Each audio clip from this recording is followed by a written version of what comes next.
Hello everyone, welcome back. Today's video is about the Habanada pepper, which is a fairly recent introduction from what I've seen. This is the plant. The plants they're like a jungle. They grow really well. They're very lush. They only get about maybe 18 to 24 inches tall, but they just get loaded with fruit. And this is sort of an immature one. They look pale and green, and then when they ripen up, they turn this beautiful orange color, and they look somewhat like a habanero. But the taste is very, very similar, minus the heat. There's absolutely no heat. That's the crazy thing about them. It doesn't sound believable. You know, when you hear it, there's like, no way does that taste like a habanero. But I think it does have all of the qualities minus the heat. And there is zero heat. It's not low heat. There's no heat in these things.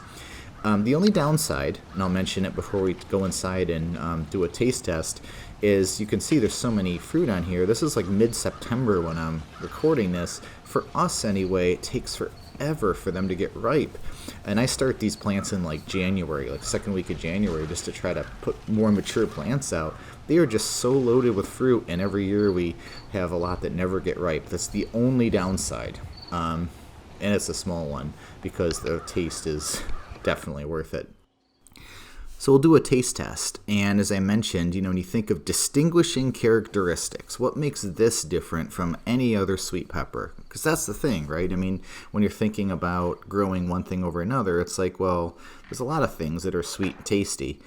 The distinguishing characteristic of this, I would say, is the smokiest pepper I've ever tasted that wasn't a hot pepper. And even, I don't eat a lot of hot peppers, so I might even say this is the smokiest pepper I've ever tasted, period. It's incredible because you bite into it, you get that habanero taste, the smokiness, that sweetness, that fruitiness, and you're just waiting, like, when's that heat going to hit me? I know the heat's going to hit me. And there is none. And as I mentioned before, it's a sweet pepper. There's no heat. There's the habanada where it gets its name. Crunchy, delicious. The flavor is 10 out of 10, just outstanding. And it's just fun. It's a fun pepper. You get a lot of them. If you're in a warmer zone, you're going to get a lot more of them right before the winter comes. So Habanada pepper, I highly recommend it. I don't think you'll be disappointed, and they're just a fun addition to your garden.